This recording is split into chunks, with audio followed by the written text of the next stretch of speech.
Hello, everybody I'm in Denver, Colorado. I'm Karen Gibbs. I'm the design director for About Batiks. And I wanted to talk today a little bit about plaids. We're used to plaids, and when we use them all of the time in regular cottons or, wovens. We use them in our quilts. They almost have a traditional look to them, right? Well, in batiks, they're a little bit different and they almost have a more contemporary feel because we're not so used to seeing them in batiks. Um, why would I try and do them in batiks? Because why not, right? It's fun. What I wanted to do is just kind of talk about them and talk about the process of the ones that I've designed and see what your thoughts are. And of course, make sure to comment and post comments about what you would use it for, or if you have questions or something like that. Because at the end, we always do a drawing and send out some bundles of fabric, batiks, of course. All right, so the first one that I worked on was a collection. It's called All About Plaid. Okay, it's in stores now. Okay, and you can see it kind of has a hand painted stripe effect, right?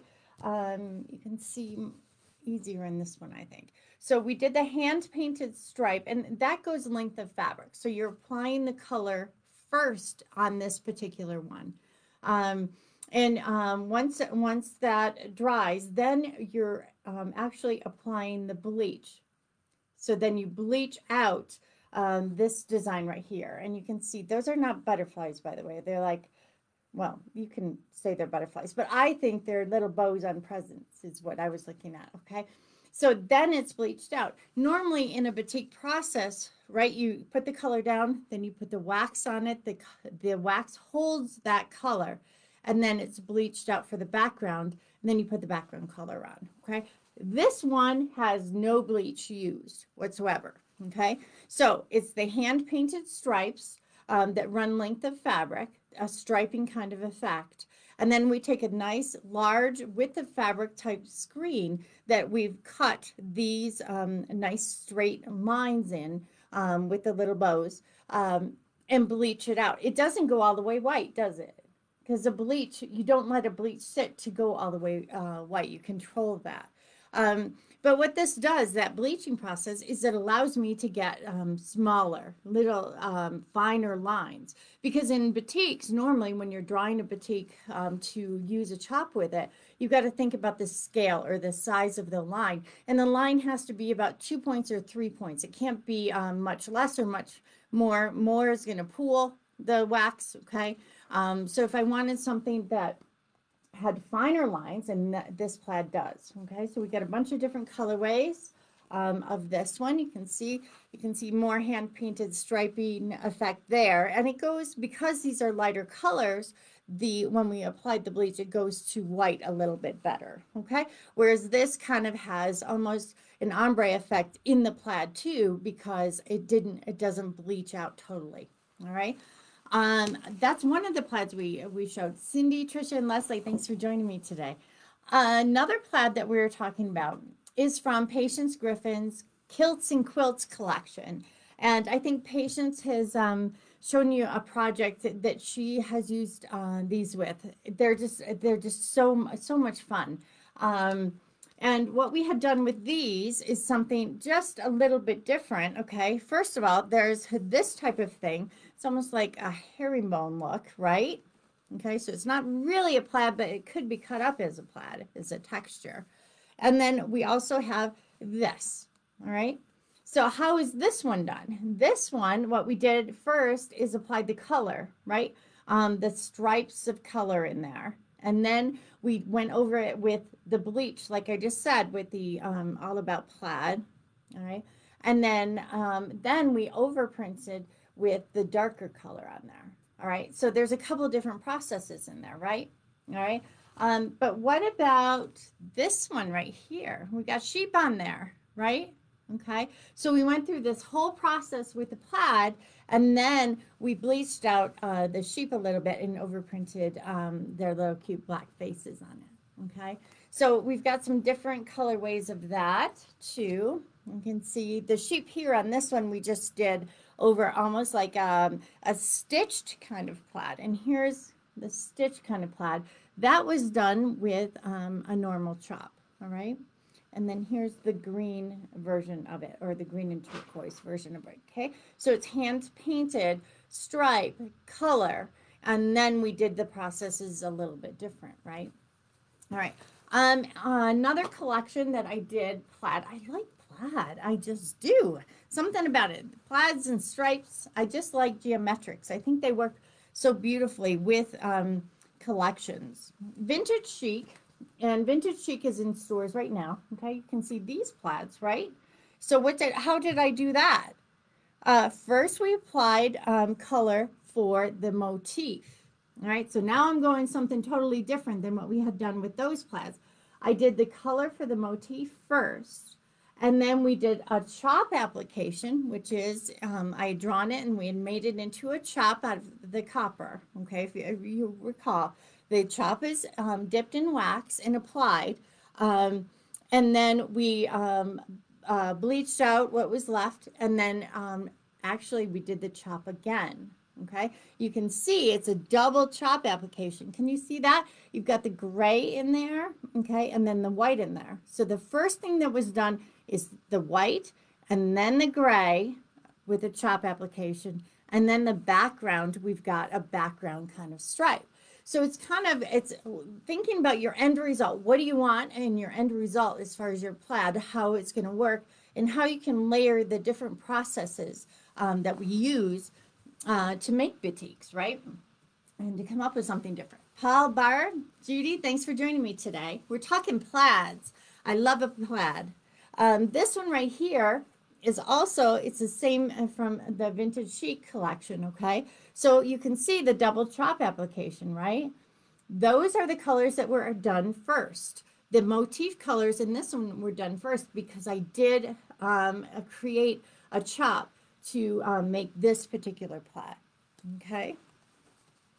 Another kind of plaid is from our Painted Leaves collection. That's a plaid, right? And the way we did this was with a squirt bottle, all right? And we took it and we just did lines of color, just lines and lines, and squirted the dye on the fabric that was laid out in front of us, okay? And then we did the different colors, and then we kind of accordioned it so you didn't scrunch it like you normally would, like smoking. You kind of folded it, and that gave that kind of stripe through it, right? So that's a different kind of plaid, correct? Now, what if I took it and instead of just doing the plaid, I took it and I applied a chop too? What gets applied first? Do we apply the plaid first, or do we apply the color for the motif? Doesn't this look like disintegrating leaves, you know, like just fossilized kind of leaves? Isn't it beautiful? I love it. But what's applied first in this? It's the motif, okay? The motif color is applied first right here where the leaves are. So that's applied. Then the wax is applied with the chop to hold that color. It's bleached out to get the background. And then we do the kind of plaid or striping effect and folding effect to get the color we want for the background. All right. So the process is in this one. There's a lot going on in this. All right. So you saw the plaid first. This is what the background would look like. But then I took it one step further. Let's push the envelope just a little bit more, right? And let's do a motif or kind of fossilized leaves on that too. This is from the Painted Leaves collection. Okay. Let's see. This one right here, you can see in a different coloration. There's the plaid. Okay. And squirt bottles, a couple different colors, and then we fold it to get that kind of this vertical look. And then I've done it here. Okay. So what did I do here? I first did the black color, the very dark bluish black color. Then I applied the chop and then bleached it out. And then I did the background texture or plaid. All right. So that's kind of a plaid, right? It's something a little bit different. We have some sneak peek because we have right now we have collections that sales reps are showing to stores. So if you like something and you want it, you got to make sure you ask your store if they've seen it yet. Okay. And this is from Patty Carey's newest collection, and it's called Canoe Lake. And look at this plaid. Okay. That's something totally different, right? Look at this one right here. Okay. This plaid is kind of a cold wax. Remember I said the wax, when you dip it, the chop in the wax is liquid, right? Cold wax or peanut butter wax, it's kind of the consistency of peanut butter. And you take a nice big screen and you lay it on the colored batik. And you screen, or you pull the wax across the screen and it kind of goes through it, all right? So it's less of a liquid, and it can get into the fine lines, and we can do something like this, okay? But you have to layer your colors. So your first color is going to be this right here, and then the rust goes over it, and then the black goes over that, right? There is no bleaching in between. You have to leave it there, okay? Because if you were to scrunch this up, what ends up happening is, because it doesn't have a lot of the paraffin in it, it's gonna fall off. It's not gonna work. Okay, so you need to be able to layer all your colors, and so your color choices have to come first if you're gonna do this type of plaid. You got to know where you're going, I guess. Okay. All right, another collection that we have coming that sales reps are showing right now is, I've referred to this one in the past couple of weeks, I think, a painter's palette. And now a big piece, a couple of big pieces, they're hanging right there, okay? Very, very big, almost like a nice background, right? Because a lot of batiks, if you look at them, the supporting prints in here are a lot smaller or tighter, and they pull in one of the colors in here. So for me, I wanted this one, this particular plaid, to be larger than something we would normally do with a batik that's restricted into an 8-inch or 20 centimeter kind of repeat.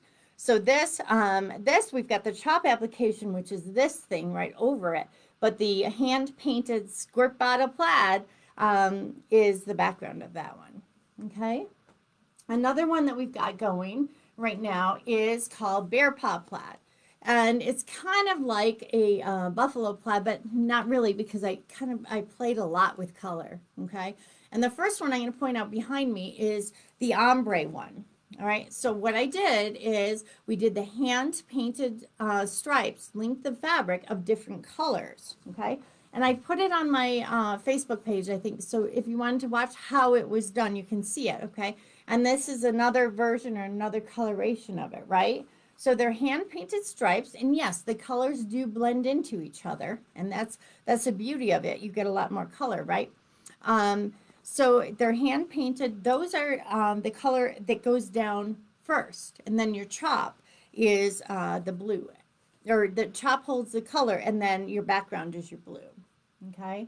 And then we've got a couple others here. This one is a single chop application. So it's just one chop, 8 inches wide or 20 centimeters. And the color that goes down first is the orange, or the coral color. Okay.